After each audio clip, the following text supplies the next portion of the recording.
Dear students, ఇది మన IPE syllabus ప్రకారం it's for 10 marks. We have a choice for that. కానీ ఇది ఎంత ఈజీ అని అంటే మనం ఫస్ట్ ఇయర్ లో జర్నల్ ఎంట్రీస్ నేర్చుకున్నాం కదా. As per that journal entries చేస్తూ ఉంటాము. సో ఈ చాప్టర్ లో కన్సైన్మెంట్ అనే చాప్టర్ లో what we will see what is consignment. Consignment అనేది ఒక business. It's a type of business where in we earn profits by sending the goods to other person. Normal ga when we sell goods we get profits directly, but in consignment we get profit indirectly wherein some other person sells the goods. Okay, ante consignment lo మనం ఏం చూస్తాం అంటే direct గా మనం ఏదైనా సరుకు అమ్మినప్పుడు లాభాలు అనేవి మనకు వెంటనే వస్తాయి. బట్ వేరాజ్ ఇన్ కన్సైన్మెంట్ మనం అమ్మితే ప్రాఫిట్ రాదు, వేరే వ్యక్తి మన తరఫున సరుకు అమ్మినప్పుడు మనకి ప్రాఫిట్స్ వస్తాయి. That is consignment. అయితే why actually we have to go for consignment. Consignment అనేది నార్మల్ గా ఒక ఏరియాకి స్పెసిఫై ఉంటుంది. మనం బిజినెస్ ఎందుకు స్టార్ట్ చేస్తాము? Why do we start a business? It's basically for the profit. So ఈ ప్రాఫిట్స్ మనకు ఒక మంత్ కి ఒక సే 1000 రూపీస్, 2000 రూపీస్, 20,000 వస్తుంది అనుకుంటే, now do we confine with that? చాలు అనుకుంటామా? బిజినెస్ మంచిగా నడిచినప్పుడు డూ వి థింక్ దాట్ వచ్చిన లాభాలు చాలు అని ఎవరము అనుకోము. We try to expand our business. So ఈ బిజినెస్ ఎక్స్పాన్షన్ లో what we can do, we can adopt this type of business, that is consignment. So ఈ కన్సైన్మెంట్ లో మనం ఏం చేస్తాము అని అంటే, ఒక పర్సన్ ఇంకొక వ్యక్తిని తన ఏజెంట్ గా నియమిస్తూ సరుకును అతని చేత అమ్మ చేయొచ్చు.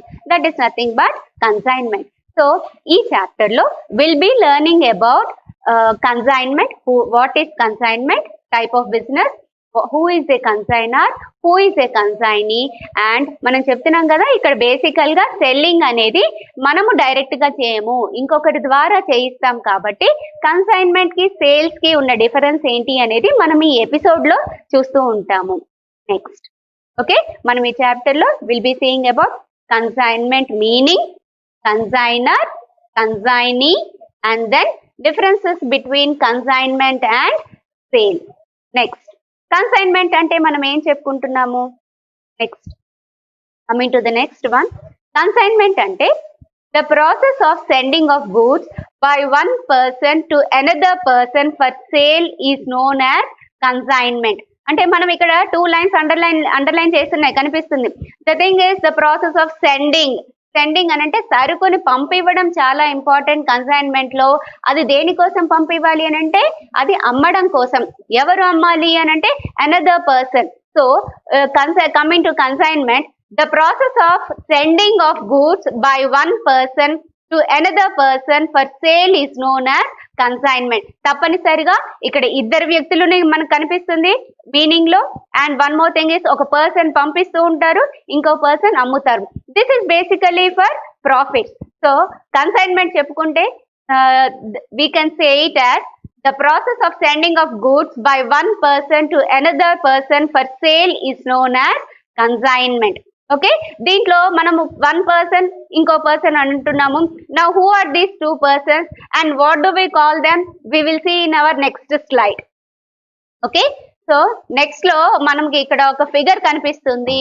ఆ ఫిగర్ లో we see consignor with red one and consignee. We can also see buyer.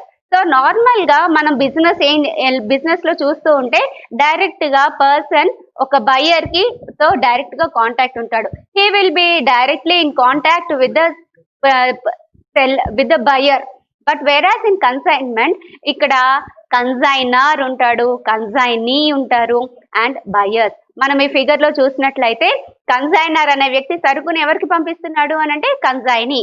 He is not directly in contact with our buyers. Buyers అనే వాళ్ళు ఎవరు కాంటాక్ట్ తో ఉంటారు అంటే consignee. So the person who is sending the goods is called as consigner. The person who is selling the goods is called as consignee, and the person and who are purchasing the goods are received by the buyers. అంటే selling అనేది మనం ఇక్కడ చూస్తున్నాము. Consignor sends goods, consignee cells goods. Okay, remember this figure. ఇది future లో మనకి next classes లో consignor అంటే you have to remember this red person, consignee అని అంటే the person female person. Okay, so ఇది మనకి chain. It's only to make to get you understand with the chain. ఏంటనంటే కన్సైనర్ అనే వ్యక్తి డైరెక్ట్ గా బయర్స్ తో లింక్ ఉండదు. కన్సైనర్ వేరు, కన్సైనీ వేరు, and buyer is different. Coming to okay, please note it down as and when the slides appear. Consignor అంటే ఎవరో చూద్దాము. The person who sends goods is called as consignor.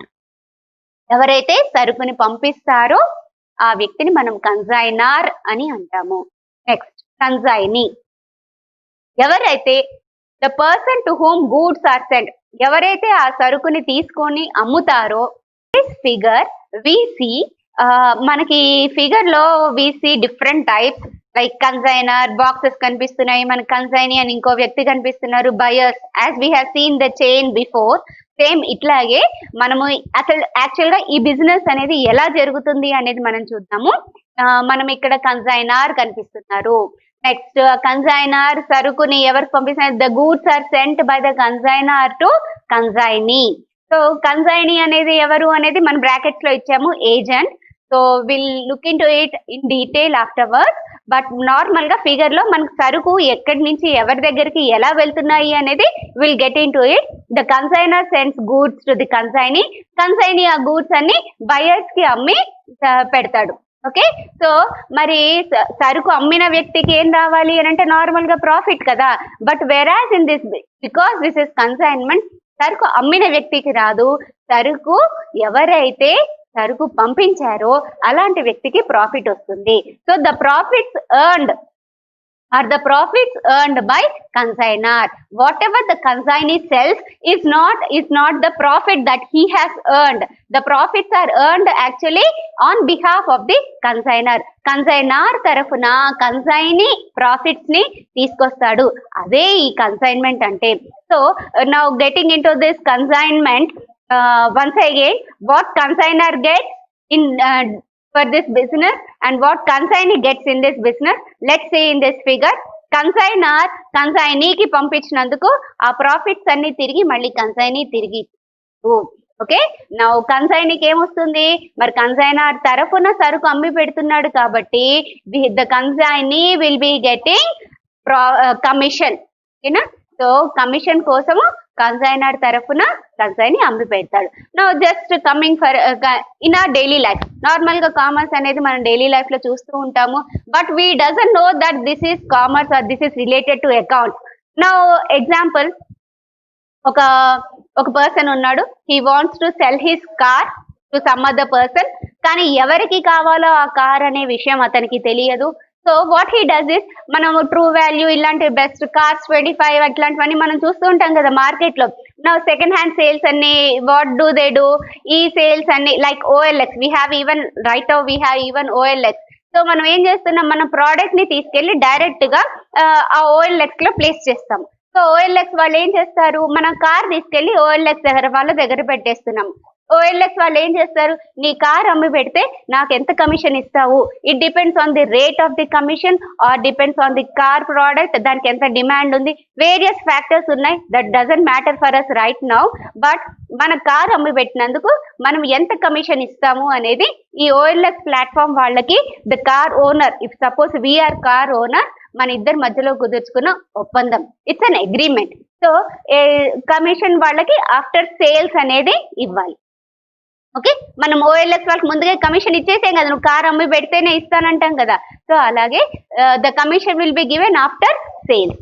So ఈ విధంగా చూసుకున్నట్లయితే నా వాట్ డస్ ఇట్ డూ, మనం car తీసుకెళ్లి OLX లో పెట్టాం. నా OLX what they do, they go for buyers. వాళ్ళు బయర్స్ కి చెప్తుంటారు, or the buyers come to OLX and search for their type of brand, ఎలాంటి కార్ కావాలి అనేది వాళ్ళు చూసుకుంటారు. If they like it they will purchase it. సరే, వాళ్ళు పర్చేస్ చేసినప్పుడు ఆ డబ్బులు ఎవరివి? ఓఎల్ఎక్స్ వాళ్ళవి కావు కదా. ఆ అమౌంట్ అంతా ఎవరిది అని అంటే it belongs to the car owner, not of the OLX వాళ్ళది కాదు ఆ కార్, ఎవరో తీసుకొచ్చి కార్ అక్కడ పెడితే OLX are only selling that car. So consignment కూడా ఇదే. Now we're like consignors, OLX is a platform, they are called as consignee, buyers అనేది దే ఆర్ బయర్స్. సో మనకు అమ్మి పెట్టినందుకు గాను OLX people will be getting commission for selling of our car. So ఇదే consignment అంటే. We have seen such type of businesses in our daily life, but we doesn't know that this is consignment. Now that we will be doing accounts for this in our accountancy second year. So ఇక్కడ ఏమవుతుంది అని అంటే, సరే car అమ్మేసాము and the car is sold, we will be getting profits, okay well and fine. But once if the profits are not earned, అంటే ఆ selling అనేది జరగకపోవడం, అంటే కార్ కూడా ఎవరు మనకి అది తీసుకోకపోవడం, కార్ ఎవరు పర్చేస్ చేయకపోతే, నా who is responsible for it? Consignee. ఆ కార్ని కన్సైనీ అంటే ఓఎల్ఎక్స్ ప్లాట్ఫామ్. ఆ షోరూమ్ లో కారు ఒక 2 months ఉంది, ఎవరు రావట్లేదు.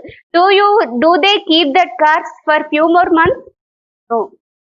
ఆ కార్ అనేది ఇంకా అట్లాగే పెట్టుకోరు కదా, అది అమ్మేంత వరకు. దే సెండ్ ఇట్ బ్యాక్, ఎందుకంటే అది ప్లేస్ ఆక్యుపైయింగ్ లేదా outdated or something due to various reasons ఆ కార్ ని తిరిగి తన ఓనర్ కి పంపించేస్తారు. అలాగే even in consignment what happens is, if the consignee is unable to sell the goods are sent back to the consignor. అంటే ఒకవేళ ఆ కార్ అమ్ముడు పోకపోతే ఆ కార్ ని తిరిగి ఇదిగో అయ్యా ఇది నీ కారు, ఇది ఎవరు కొనుక్కోవట్లేదు అని చెప్పి he returns back to the consigner. So the same way, even in our business, consignee returns the goods, whatever is unsold, he will return it back to the consigner. So this is called consignment. ఒక simple way చెప్పాలంటే this is consignment. మరి consignor కి ఏమొస్తుంది ఈ business లో అంటే, now what is a consigner and who is a consigner అనేది మనం చూద్దాము. We can see in the slide, consigner is the owner of the business. Consigner is the principal of he acts as a principal. Now principal అంటే మనం కాలేజీలో ఉన్న principal అనుకుంటున్నారా? No, not that type. Business లో చేయాల్సిన పనులన్నీ consignee తన తరఫున చేయాల్సిన పనులన్నీ ఇంకొక వ్యక్తితో చేయిస్తాడు కాబట్టి now that person is called as consigner. And next, what does the consigner get? The consigner does all this business for profit. Mainly the motive of any business is profit. Ultimate in first year మనం చదువుకున్నాం కదా, ఏ business చేయాలనుకున్నా కానీ we have 2 types, social activities. Social activities పక్కన పెడితే కనుక the main purpose of any business is profit. So ఈ profits earn చేయడానికి any businessman will go to any extent. So he will work hard to get this profits. So consignor ఒక రకంగా చెప్పాలంటే, consignor is the owner of the business, he is the principal of the business and he acts as a principal of the business and he earns profit in this consignment. Now coming to consignee. So consignee అనే వ్యక్తి ఎవరు and what does this consignee go? Consignee అనేవాడు he is the seller, he is an agent and he works for commission. So ఈ commission అనేది అంటే ఈ process లో consignment process లో the consignee will be getting commission on this consignment. Okay, so basically మనము consignment చూసుకున్నట్లయితే consignee will be acting, consignor owner అయితే consignee is a seller, consignor principal అయితే consignee is an agent, consignor will be earning for profit and consignee will be acting for commission. Okay, so మనం ఈ chapters ఇప్పటి వరకు మనం నేర్చుకున్నది ఏంటి? What is consignment, who is a consigner, who is a consignee. Once again we'll recapitulate. Consignment అంటే ఏంటి? The process of sending goods by one person to another person for sale of goods is called as consignment. Next, coming to consigner, the person who sends goods is called as consigner. Now coming to consignee, the person who sells the goods is called as consignee. Okay, I expect you all to write down whatever comes in the slide so that for your further reference. మనం ఇవన్నీ మనకు ఒకసారి గుర్తుంటే కనుక we can understand for the next class కి వచ్చేసరికి you get thorough with who is a consigner and who is a consignee. In next మనం problems లో చేసేప్పుడు we don't call consigner consignee. Problem లో ఇవ్వగానే the person who is sending goods మన mind లో we have to fix it that he is a consigner. The person who is selling the goods we have to fix in our mind that he is a consignee. So పేర్లు ఇస్తారు. We will be referring the names and getting into our problems in our next case. Next. Okay. So మనము consignment లో now we will be seeing about the differences between consignment and sale. So మనం చెప్పుకున్నాము consignment is different and sale is different. Coming to the differences between consignment and sale, the first difference is between parties. Now who are the parties involved in consignment? Let's get into it. Consignment లో 2 parties ఎవరు అని అంటే మనం ఇంతవరకు మనం చెప్పుకున్న వాళ్ళు 2 వ్యక్తులు ఉంటారు అని. ఆ 2 వ్యక్తులు ఎవరు అని అంటే the consignor and the consignee. Okay. In the sale, మన సేల్ జరిగినప్పుడు we call them as a seller and we call them as a buyer. ఒక సెల్లర్ ఉంటారు, ఒక బయర్ ఉంటారు అని చెప్తాము. whereas in consignment we say that there is a consigner and there is a consignee. Okay. Next, coming to the second difference, that is ownership of goods. Okay. So ownership of goods అంటే ఇక్కడ ఎవరు owner? మనం ఇందాక example లో తీసుకున్నట్లయితే now who is the owner of the car? It's not the OLX. It is the person who wants to sell the car is the owner of the business. So ఇక్కడ మనం ఇక్కడ కూడా అంతే, ఎవరైతే సరుకుని పంపించి అమ్మదలిచాడో అలాంటి వ్యక్తిని మనము ఓనర్ అని అంటాము. So the owner of the goods is consignor and the person who sells the goods is called as consignee. whereas in sale లో ఏం జరుగుతుంది? The goods are ownership of the goods ఆ transfer from seller to the buyer. ఒక్కసారి మనం సరుకు అమ్మేస్తే సరుకులు అమ్మే వ్యక్తి దగ్గర నుంచి ఆ ఓనర్షిప్ వెళ్ళిపోతుంది. Like suppose if you by TV, మనం ఒక షోరూమ్కి వెళ్ళి ఒక టీవీ కొన్నాం అనుకోండి. ఆ టీవీ మనం కొన్న తర్వాత who is the owner of the, మనం ఇంట్లో తెచ్చి పెట్టుకున్నాక we are using that. Do you think the shop owner is the owner of the TV? No. ఎవరు ఓనర్ మనకి? ఒక్కసారి మనం పేమెంట్ చేశాక అది తీసుకొని వస్తే ఆ నెక్స్ట్ ఆ టీవీకి మనం ఓనర్స్ అవుతాము. అలాగే even in sale it is like that. Once the goods are transferred to the buyer, the ownership transfers to the buyer. Okay, from the seller to the buyer. Next point of difference is relationship. The relationship between the consignor and consignee is that of principal and agent. Now principal and agent అంటే మనం agent అనే ఎవరిని అంటాము? The person who acts on hour behalf is called as an agent. మన తరఫున పనిని చేసి పెట్టే వాళ్ళని మనం ఏజెంట్ అంటాం. కాబట్టి నా ఇక్కడ మన పనిని ఎవరు చేస్తూ ఉంటారు? The consignee does the work on behalf of us. So we call him as an agent. So the relationship between the consignor and consignee is that of a principal and an agent. Whereas in sale, the relationship between the seller and buyer is that of a debtor and a creditor. Okay, so debtor and creditor we have learned in who is a debtor and who is a creditor. Manamu first year lo chadukunnamo. Let's get that into detail afterwards. But once again, debtor and creditors alage the relationship between the seller and buyer will be that of a debtor and a creditor. Next, coming to the account sales. Account sales anedi this is prepared by the consignee, stating all the sales, stating all the expenses made by him and the commission received by him and if any advance given by that person. So ఏంటంటే consignee ఈ business మీద తను ఖర్చు పెట్టింది ఎంత, తన దగ్గరికి ఎంత వచ్చింది, ఎంత ఖర్చు చేశాడు, ఇలాంటి వివరాలన్నీ తెలియచేస్తూ చెప్పే స్టేట్మెంట్ ని మనము అకౌంట్ సేల్స్ అని అంటాము.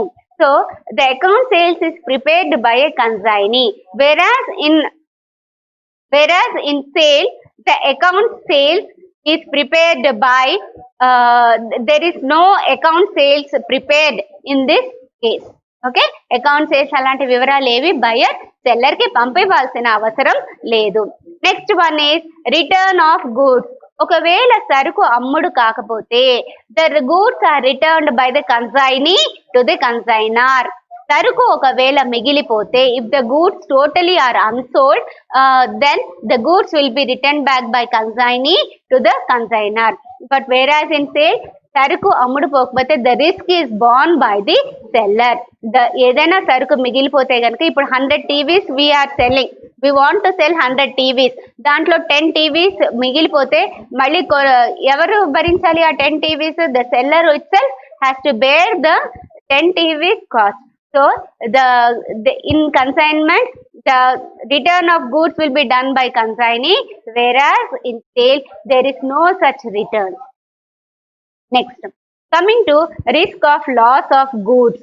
So in case the goods are damaged in transport or in any other case, transport కానీ ఇంకే రకంగా కానీ సరుకు పాడవుతే ఆ రిస్క్ అంతా ఎవరు భరించాలి? All such risk are borne by the consignor. Whereas in sale, ఒకవేళ సరుకు అమ్మేంత వరకు సెల్లర్ భరిస్తాడు ఆ నష్టాన్ని. సరుకు కొనుక్కున్న తర్వాత the buyer will bear the losses. Okay, ఇక్కడ ప్రతి లాభం వచ్చినా నష్టం వచ్చినా whatever has to be borne by the consignor in consignment, whereas in sale it is not borne by only one person. అమ్మకాల ముందు సెల్లర్ భరిస్తాడు, అమ్మిన తర్వాత బయర్ ఆ నష్టాన్ని భరిస్తాడు. Next one is profit or loss. If there is any profit in this consignment, that will be borne by the consigner. అంటే ఈ business అంతా ఎవరిది? కన్సైనర్ది. So all the profits or losses will be earned only by the consigner. It's not, there is no relationship between profit or loss by the consignee. Okay, next coming to sale. So sale లో profits అయినా కానీ losses అయినా ఎవరు ఇక్కడ? Seller భరిస్తారు. So here the seller will be bearing all the profits and losses. Okay, next coming to profit or loss earned in the case of consignment. So the profit or loss belongs to the consigner. So ఇక్కడ ఏ profits earn చేసినా loss earn చేసినా కానీ that will be borne by the consigner in consignment, whereas in sale, so the profit or loss on sales belongs to the seller. So basically because he is directly in contact with the consumer, with the buyer, so ఇక్కడ profits అయినా కానీ losses అయినా కానీ total గా the seller will be getting the profits or loss on the sale because he is selling directly to the buyer. In this case of consignment, the consignee is selling on behalf of the consigner. So ఇక్కడ profits వచ్చినా losses వచ్చినా కానీ the consigner will bear all the profits and losses. Okay, now next coming to the next difference, that is order or indent. Now coming to the order or indent, ఇక్కడ now who places the order అంటే consignment లో ఏమవుతుంది?